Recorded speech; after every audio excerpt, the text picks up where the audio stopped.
Radha Vallabh Shri Harivansh. Hare Krishna. Radhe Radhe to all the devotees. कुछ समय पहले से कई भक्तों ने ब्रह्मचर्य को लेकर प्रश्न किया है कि अगर हमारी शादी नहीं हुई है उस समय हम ब्रह्मचर्य के नियमों को कैसे पालन करें और ब्रह्मचर्य के नियम क्या क्या होते हैं। क्या सिर्फ शारीरिक संबंध ही ब्रह्मचर्य होता है? अगर दूसरे किसी तरीकों से भी हम ब्रह्मचर्य की रक्षा कर सकते हैं तो वो क्या है? और अगर किसी की शादी हो चुकी है तो सांसारिक जीवन में, वैवाहिक जीवन में हमारा ब्रह्मचर्य कैसे सुरक्षित रह सकता है और उसके क्या क्या नियम हैं। तो इस विषय पे मैं पहले ही बोलना चाहूंगी कि हमारे गुरुदेव भगवान, हमारे श्रीहित केली कुंज के महाराज ने बहुत ही सुंदर वचनों में इस सब्जेक्ट का विश्लेषण किया है। इस विषय में उन्होंने बहुत अच्छी तरह से समझाया है उनके चैनल्स में। तो आप पहले जाके उनको सुने तो आपको और अच्छी तरह समझ में आएगा, क्योंकि जो मैं बोलूंगी वो उन्हीं के वचनों से सीखी हुई बातें हैं। तो अगर आप उनको भी सुनेंगे तो और ज्यादा और अच्छी तरीके से आपको समझ में आएगा। तो सबसे पहले जानते हैं कि ब्रह्मचर्य का पालन क्यों करना है। भले आपकी शादी हुई हो या नहीं हुई हो, लेकिन ब्रह्मचर्य आपको क्यों पालन करना चाहिए। अगर आप ब्रह्मचर्य का पालन करना शुरू करते हैं, 1 महीना, ज्यादा से ज्यादा आप 1 महीना करके देखिए, आपको खुद के अंदर वो सारी ऊर्जा, वो सारी पावर पता चलने लग जाएगी। कष्ट होगा, बहुत कष्ट होगा, क्योंकि अगर आपने गंदी बुरी आदतें बना रखी है हर तरीके से, क्योंकि ब्रह्मचर्य का मतलब ये नहीं है कि सिर्फ और सिर्फ शारीरिक संबंध बनाना, नेत्रों का ब्रह्मचर्य, खान पान का ब्रह्मचर्य, ये सब कुछ मिलाकर ही ब्रह्मचर्य के सारे नियम पालन होते हैं। अगर आप खा रहे हो मांस, मच्छी, अंडा, ये सब खा रहे हो और आप उल्टी सीधी चीजें देख रहे हो, मोबाइल में हो, पीसी में हो, लैपटॉप में हो, या फिर उल्टी सीधी बातें आप फोन पे किसी से कर रहे हो, आमने सामने किसी से उल्टी सीधी बातें कर रहे हो और आपके मन में वो उत्तेजना, वो काम भाव पैदा हो रही है, या फिर सिर्फ और सिर्फ काम भाव ही नहीं, उल्टी सीधी और भी बहुत सारी चिंताएं होती है, वो अगर पैदा हो रही है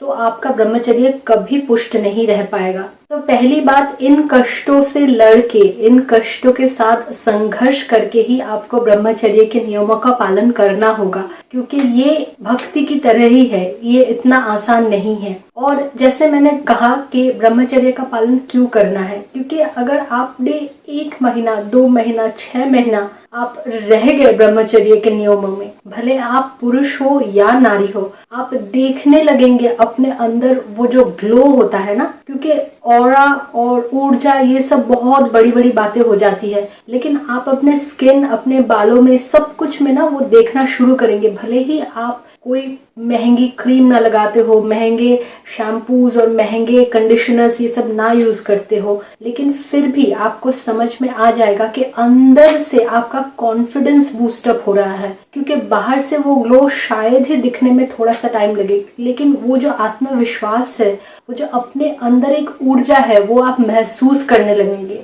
तो अगर आपकी शादी ना हुई हो और आपको ब्रह्मचर्य पालन करने में कुछ भी असुविधा नहीं हो रही है और आपको पता चल रहा है कि ब्रह्मचर्य का ताकत क्या है, तो आप अगर शादी ना भी करना चाहे उसमें कोई गलत बात नहीं। लेकिन अगर 1 भी परसेंट आपका मन सांसारिक भोगों में है, और सांसारिक भोग मतलब यही नहीं कि आप पति बनकर पत्नी के साथ प्रेम में रहना चाहते हैं, या फिर पत्नी है, आप कोई लड़की है और आप पत्नी बनकर पति की सेवा में खुद को नियोजित करना चाहते हैं, उनसे प्रेम करना चाहते हैं। सिर्फ और सिर्फ यही नहीं, अगर आपको संसार में दूसरी किसी चीजों का भी थोड़ा सा माया, थोड़ा सा लोभ, लालसा अपने अंदर है कि आपको भविष्य में एक छोटा सा सुंदर बालक या बालिका चाहिए अपने वंश को आगे बढ़ाने के लिए, या फिर ये जो सांसारिक भोग है ना, मोह माया के जो जाल है, उनमें अगर थोड़ी सी भी आपकी आकर्षण है, ये कोई भी तरह की आकर्षण हो सकती है। ऐसा नहीं है कि शादी में सिर्फ और सिर्फ एक शारीरिक भोग ही है। आप शादी करके अगर अपने पति या पत्नी के साथ कहीं घूमने जाना चाहते हैं एक साथ, वो भी कहीं ना कहीं उस माया का बंधन है। अगर आप किसी छोटे से बच्चे को लाना चाहते हैं अपने परिवार में, वंश को आगे बढ़ाना चाहते हैं, तो वो भी एक मोह माया का ही जाल है। तो अगर उसमें आपकी थोड़ी सी भी रुचि है अगर आपको लगता है कि हाँ आपकी पति या पत्नी आपको अच्छे से आपकी सेवा करे, आपको अच्छे अच्छे खाना बना के खिलाए, ये छोटी छोटी चीजें, हर एक चीज माया का ही एक बंधन है। तो अगर इनमें से किसी में भी आपको थोड़ी सी भी रुचि हो तो आपको धर्म पूर्वक शादी कर लेनी चाहिए और आपको संसार में रहना चाहिए। क्योंकि अगर ये मोह माया लेके हम संसार त्याग देते हैं ना, तो वहाँ पे वो जो मन में वो चलता रहता है। अगर ये चलता ही रहेगा और ये लालसा आखिरी समय तक आपके मन में चलती रहेगी, फिर आपके भजन का और संसार त्याग करने का कोई मतलब नहीं बनेगा। तो इसी के लिए हमारे गुरुदेव ने भी बार बार बोला है, अगर थोड़ी सी रुचि भी आपकी पुरुष शरीर में या फिर नारी शरीर में है तो आप धर्म पूर्वक शादी कर लो और धर्म पूर्वक रहो। और अगर आपको काम भाव आ भी जाए और सिर्फ अगर आप पत्नी है तो अपने पति को छोड़कर, अगर पति है तो पत्नी को छोड़कर किसी भी दूसरी औरत या मर्द की तरफ ना देखे, क्योंकि वह पाप बन जाएगा। क्योंकि हमारे शास्त्रों में भी ये बोला गया है कि जब औरत अपने मासिक धर्म से युक्त होकर 7 दिन बाद पवित्र हो जाती है तब एक बार मिलन कर सकते हैं, यानी कि महीने में एक बार। लेकिन आजकल क्या हो रहा है, पशुता आ गई है हमारे अंदर। जो प्रक्रिया सिर्फ और सिर्फ वंश को आगे बढ़ाने के लिए थी, एक सुंदर सी संतान, एक ऊर्जापूर्ण संतान जो सिर्फ और सिर्फ वंश को ही ना आगे बढ़ाए बल्कि अपने समाज को भी आगे बढ़ाए, इस उद्देश्य से की जाती थी, वो प्रक्रिया आज पशुता में उतर आई है। और इस विषय में ऐसे भी बोल सकते हैं कि इसीलिए हमारी पीढ़ी आज इस कगार पे आके खड़ी है कि हमारा मनोबल इतना कमजोर है और हर बात पे हम लोग डिप्रेशन में चले जाते हैं, क्योंकि ये पीढ़ी दर पीढ़ी होती आई है, ये पीढ़ी दर पीढ़ी होती आ रही है। हमारे माँ बाप, उनके माँ बाप, उनके माँ बाप, ऐसे करते करते करते क्या हो रहा है ना, संयम इतना ज्यादा खत्म हो गया है। किसी ने ना कभी ब्रह्मचर्य के बारे में बताया, ना उन्होंने खुद ब्रह्मचर्य के बारे में सोचा, सीखा। तो हमेशा हमें यही कॉन्सेप्ट रहा है कि ब्रह्मचर्य सिर्फ और सिर्फ साधुओं के लिए होता है, जो मंदिर में रहते हैं, जिन्होंने संसार त्याग दिया है। लेकिन ऐसी कोई भी बात नहीं है, संसार में भी हमको ब्रह्मचर्य में ही रहना पड़ता है। और जब तक हमारी शादी ना हुई हो तब तक ब्रह्मचर्य का पूर्ण पालन करें। और अगर शादी हो गई है, आपने शादी कर ली है, उसके बाद भी सांसारिक ब्रह्मचर्य जो है उसका पालन करें। तब ही आपका जीवन और उस संतान, जिस संतान को आप ला रहे हैं, उसका जीवन सब कुछ ऊर्जा पूर्ण होगा और ये प्रोसीड्योर जो है, ये जो प्रक्रिया है, ये सफल होगा। तो जैसे मैं बोल रही थी कि ब्रह्मचर्य सिर्फ और सिर्फ शारीरिक संबंधों का ही नहीं होता। आपके कान का ब्रह्मचर्य, जिह्वा का ब्रह्मचर्य, नेत्र का ब्रह्मचर्य, मानसिक ब्रह्मचर्य, हर तरह से आपको ब्रह्मचर्य का पालन करना पड़ता है। आपके खान पान में भी आपको ब्रह्मचर्य का पालन करना पड़ता है। हमारे देश में मदिरा एक समय तक औषधि के रूप में व्यवहार किए जाते थे। अगर आप अब भी किसी होम्योपैथी या एलोपैथी दवाई के इंग्रेडिएंट्स में देखें ना, आप देखेंगे उसमें अल्कोहल मिला होता है, क्योंकि वो एक मेडिसिन, एक औषधि के रूप में व्यवहार होता था। लेकिन उस वजह से क्या हुआ ना, जब लोगों ने वो कंज्यूम करना शुरू किया, जब लोगों ने अल्कोहल लेना शुरू किया एज अ दवाई, एज अ मेडिसिन, तो तब उस औषधि के हाई डोजेस में लोगों को मजा आने लगा। तो उस वजह से क्या हुआ कि तब वो एक नशे के रूप में रूपांतरित हो गया कि लोगों को मजा आ रहा है अल्कोहल पीने में और नशा करने में। तो वो इस तरीके से हो गया कि जो जितना ज्यादा अफोर्ड कर सकता है उतनी महंगी अल्कोहल, उतनी महंगी शराब वो खरीद रहा है और उसको पी रहा है, नशे में झूम रहा है। और आजकल जैसे हो गया ना, महंगे से महंगी स्कॉच, महंगे से महंगी विस्की, ये एक स्टेटस सिंबल बन गया है। तो बिल्कुल इसी तरीके से जब इंसान जंगल में रहते थे और कभी जंगल में पूरी आग लग गई किसी भी कारणवश, तो तब सारे जानवर जल गए, सारे फल और सब्जियां सब जल गई और उसकी वजह से इंसानों को ना सर्वाइवल इंस्टिंक्ट जो होता है इंसानों का, कि जिंदा रहने के लिए उन्होंने वो जले भुने हुए मांस खाए कि खुद को बचाने के लिए। लेकिन उसमें इंसान को मजा आने लगा और फिर इंसान ने ये चीज एक हैबिट बना ली और अभी के ज़माने में ये चीज़ एक स्टेटस सिंबल बन गई है कि किसी की शादी है तो वहाँ पे 5 तरह के नॉनवेज बने हैं, प्रॉन्स बने हैं, चिकन बना है, मटन बना है, फिश बना है, एग्स बना है। और बंगालीज में, since I am a Bengalis में तो 3-4 तरह के मछलियाँ जब तक ना बने तब तक वो स्टेटस मेंटेन नहीं होता। तो किसी न किसी प्रक्रिया से जो हमारा सर्वाइवल इंस्टिंक्ट था वो हम लोगों ने एक आदत के रूप में ले लिया था और उसके बाद वो चीज एक स्टेटस सिंबल में रूपांतरित हो गई है। तो बिल्कुल इसी तरह जो प्रक्रिया सिर्फ और सिर्फ संतान को उत्पादन करने के लिए थी, जो वंश को आगे बढ़ाने के लिए ही नहीं सिर्फ, बल्कि समाज को और देश को और इस धरती को एक अच्छी संतान, एक अच्छा इंसान देने के लिए थी, वो प्रक्रिया आज इतनी ज़्यादा पशुता में बदल गई है कि हम उस चीज़ को बहुत ज़्यादा कैजुअली लेने लगे हैं और उस चीज़ में हमें इतना ज़्यादा मज़ा आने लगा है कि उस चीज़ को भी हमने एक स्टेटस सिंबल बना दिया है कि हाँ, ये इतनी लड़कियों के साथ घुमा है, ये इतने लड़कों के साथ घुमा है। ये भी कहीं ना कहीं एक स्टेटस सिंबल और एक एरोगेंस लेवल में चला गया है कि अरे, जैसे हम लोग हार्दिक पांड्या के एपिसोड में भी देखा था हमने कि ऐसे ऐसे ऐसे करके, तो ये सारी चीजें एक कॉमेडी, एक स्टेटस सिंबल, इन सब चीजों में चली गई है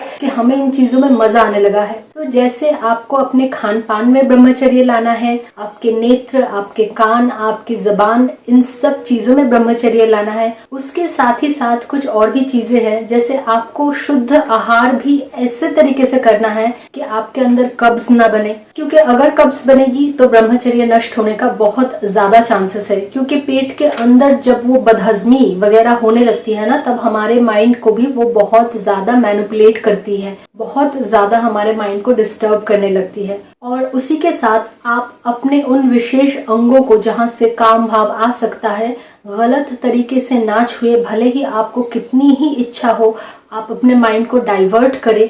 और जब आप स्नान कर रहे हो तब थोड़े देर के लिए ठंडा पानी, बिल्कुल ठंडा पानी आपके नाभि में डालें, क्योंकि इससे आपके शरीर में शीतलता आती है। और इसी के साथ अगर आपके काम का शेड्यूल नॉर्मल शेड्यूल से थोड़ा डिफरेंट है, जैसे बहुत सारे लोगों के नाइट शिफ्ट होते हैं, बहुत सारे लोगों के दोपहर से लेके मध्य रात्रि तक शिफ्ट होते हैं, अगर ऐसा भी है तो भी आप चेष्टा करें कि बहुत समय तक आप जो सोने का समय नहीं है, यानी कि जब सुबह हो गई है बहुत ज्यादा, उस समय आप ना सोए। आप कोशिश करें कि जितना हो सके आपका सोने का टाइम क्वालिटी सोने का टाइम बने, कि आप उल्टी सीधी चीजें नहीं खाएं, ताकि आपका नींद अच्छा हो, कम समय के लिए भी हो लेकिन अच्छा हो। और जब जाग जाए तो कोशिश करें कि तब उठ जाने का, क्योंकि जब हम वो दोबारा नींद लेते हैं ना, तभी हमारे शरीर में उल्टी सीधी प्रक्रियाएं होनी शुरू होती है और उसी के वजह से हमें फिर से हमारे ब्रह्मचर्य नष्ट होने का आशंका रहता है। और जहाँ तक कुछ भक्तों ने ऐसा भी लिखा था कि वो लोग 1 महीने तक ब्रह्मचर्य का पालन कर लेते हैं, लेकिन उसके बाद वो लोग परास्त हो जाते हैं। तो यहाँ पे एक चीज आप कर सकते हैं जो मैंने मांस छोड़ने के लिए किया था, क्योंकि ना मेरे लिए ये ब्रह्मचर्य का पालन करना कठिन था, ना मेरे लिए मदिरा छोड़ना कठिन था। तो जो एक चीज मेरे लिए बहुत ज्यादा, और जुआ वगैरह मैं कभी खेलती ही नहीं तो वो लिस्ट में ही नहीं आता, एक ही चीज थी जो मेरा डाइट था। तो उसमें जो नॉनवेज थे, ना मैं उनको छोड़ पाऊं, ना प्रॉपर तरीके से वेजिटेरियन हो पा रही हूँ। तो एक बार गुरुदेव ने ऐसे बोला कि अगर आप बुरी आदतों को छोड़ नहीं पा रहे हो तो उन बुरी आदतों को ना आप श्री जी के चरणों में अर्पित कर दो, कि हम बुरे हैं, हम बहुत बुरे हैं, हम ना बुरी आदतों को छोड़ पा रहे हैं, लेकिन प्रभु हम आपको भी नहीं छोड़ पा रहे हैं। तो मैंने लिटरली राधा रानी के चरणों में सच में ऐसे मैंने प्रार्थना की थी कि देखो माँ, मैं ना तुम्हें छोड़ पाऊंगी, ना मैं मांस मच्छी छोड़ पाऊंगी, अब तुम अपनी लाज बचा लो। अब मुझे नहीं पता, क्योंकि मैं बार बार मेरा मन वहीं पे जा रहा है कि नहीं, ये फिश चिकन ये सब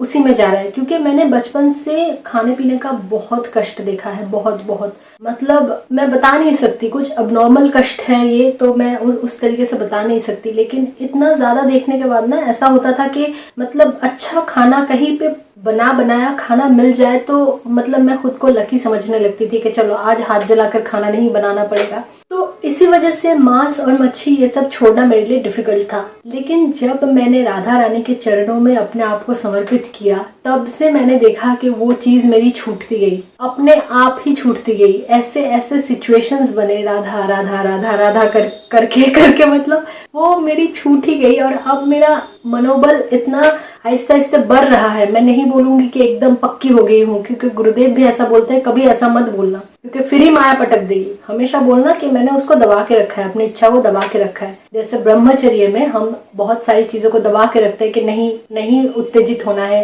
तो उसी तरीके से वो जो लोभ था मेरा मीट और फिश ये सब के प्रति, तो वो मेरा धीरे धीरे दबता गया। और मैं सच बोलूं तो ब्रह्मचर्य के जो नियम है, अभी मुझे उसमें मजा आने लगा है। अगर आप मान लो आप परिक्रमा के लिए गए हो और आपने शुरू की परिक्रमा बिल्कुल अपने मस्ती में, एकदम एनर्जेटिक तरीके से कि हाँ अब मैं तो एकदम उत्साह से शुरू कर रही हूँ। जब आप आधे रास्ते आए ना, तब देखना आपका जो वो उत्साह था वो उतना नहीं रहेगा, क्योंकि तब आप थक चुके हो, तब आप ऑलरेडी थोड़ी सी अपनी उत्साह खो चुके हो कि कब कंप्लीट होगा ये वो।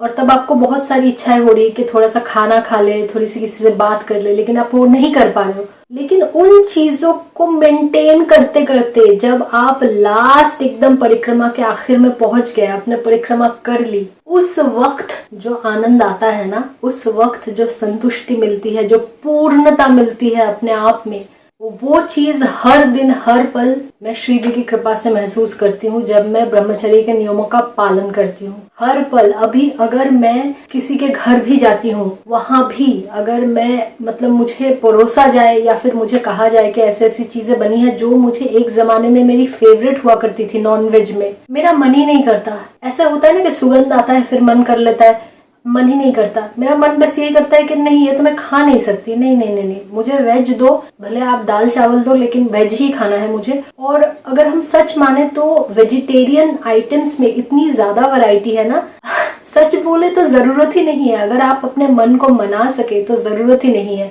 अगर आप में वो ऊर्जा नहीं है इस छोटे सी चीज को जीतने की, फिर तो अलग बात है, फिर तो श्री जी जब कृपा करेंगी तब करेंगी आपके ऊपर। लेकिन अगर आपके ऊपर श्री जी की कृपा है तो बहुत आसानी से आप कर लेंगे ये चीज। इसके अलावा कई भक्तों ने ऐसे भी प्रश्न किए हैं कि सांसारिक जीवन में अगर हमें जाना है तो वहां पे हम अपना पार्टनर, हमारा जीवन साथी, उनको कैसे मनाएं कि हमें ब्रह्मचर्य का पालन करना है। तो इस विषय में यही बोलना होगा कि आप राधा रानी को मनाएं, क्योंकि हम भले ही जितना ही कोशिश करें, हम तुच्छ जीव, हम है तो भगवान के अंश, लेकिन हम इतने ज्यादा माया के प्रकोप में और इतने ज्यादा पाप कर्मों में उलझ गए ना कि हमारे अंदर वो शक्ति नहीं बची। तो आप सिर्फ और सिर्फ श्री जी से ये प्रार्थना करें, आप कृष्ण भगवान से या जिन भी भगवान को आप, भोलेनाथ को मानते हो, हनुमान जी को मानते हो, काली, दुर्गा, शिव, जिनको भी मानते हो, आप उनसे प्रार्थना करो कि भगवान ऐसा ही जीवन साथी मिले अगर आपको सांसारिक जीवन में जाना है। क्योंकि कभी कभी ऐसा होता है ना कि अगर आप सांसारिक जीवन में चले भी गए, जैसे वृंदावन में बहुत सारे ऐसे यंग कपल्स रहते हैं जिनकी उम्र 30 साल है, 32 साल है, 35 साल है, जिस समय भोगों में डूबे हुए रहते हैं इंसान। मेरे खुद के ऐसे पहचान में कितने ही लोग हैं जो हर फ्राइडे को पार्टी, मतलब उनको करना ही है, उनको पता है कि उनको करना ही है, मतलब there is no other option. अगर उन्होंने पार्टी नहीं की तो उन्हें लगेगा कि वो वीकेंड बर्बाद चला गया, उन्होंने जिंदगी में कुछ किया ही नहीं, अपने टाइम के लिए, मी टाइम के लिए उन्होंने कुछ किया ही नहीं। तो ऐसे बहुत सारे मेरे पहचान में ही है जो सिर्फ सैटरडे संडे की ही मैं क्यों बात करूं, लेकिन इतने ज्यादा भोग विलास में वो लोग डूबे हुए हैं ना, वो लोगों ने ये सोच के ही रखा है कि बुढ़ापे में जाके भक्ति करेंगे। भक्ति बुढ़ापे की चीज है ही नहीं, ये चीज समझने में उनका बुढ़ापा निकल जाएगा। लेकिन राधा रानी की कृपा से अगर मुझे ये समझ में आ गया है तो मैं किसी भी तरीके से भक्ति को छोड़ना नहीं चाहती। इनफैक्ट मैंने यही सोच के रखा है, जैसे कोई स्टूडेंट ऐसे सोचते हैं ना कि मैं अब कर लूं मतलब पढ़ाई, मैं बाद में कल खेलूंगी, तो मैंने अब ऐसा ही सोच रखा है कि मैं अभी भक्ति कर लेती हूँ, बुढ़ापे में करेंगे ये सब जो है ना भोग विलास की चीजें बुढ़ापे में करेंगे। क्योंकि मुझे खुद ही पता है बुढ़ापे में तो ताकत रहेगी नहीं कुछ भी करने की, ना भक्ति करने की ताकत रहेगी, ना ये सब भोग विलास करने की ताकत रहेगी। तो इसीलिए मैंने यही लाइफ चूज कर ली है। तो एनीवे, जो मैं बोल रही थी कि अगर आपको ऐसा जीवन साथी चाहिए जो आपकी ही तरह ब्रह्मचर्य का पालन करे, भक्ति करे, पहली बात तो श्री जी से प्रार्थना करें और आप खुद भी ऐसा प्रयास करें कि आप जब भी कोई जीवन साथी चुने हर तरीके से अपने माता पिता का परमिशन लेके, और अगर आपने खुद उन्हें चुना है, प्रेम विवाह है, तो आप खुद भी उनसे पहले ही बात कर लें। परिस्थिति चेंज हो ही जाती है शादी के बाद, ये प्रैक्टिकल सेंस मुझे बहुत अच्छी तरीके से है, क्योंकि मैंने इतनी ज़्यादा अपने आसपास शादियों को इतनी ज़्यादा चेंज होते देखी हुई है कि शादी से पहले एक मतलब उनका रूप था और शादी के बाद वो लोग एकदम बदल गए। ये मैंने बहुत बहुत ज़्यादा देखा हुआ है अपने आसपास। लेकिन at the end of the day, दिन के आखिर में यही है कि श्री जी ने अगर चाहा तो वो आपको हर तरीके से संभाल लेंगी। तो जितना हो सके श्री जी को मनाएं कि श्री जी अब आप संभालो, हमने तो अपने आप को आपके चरणों में समर्पित कर दिया है, अब आप हमारी और अपनी दोनों की लाज बचा लो। राधा वल्लभ श्री हरिवंश। हरे कृष्ण, राधे राधे।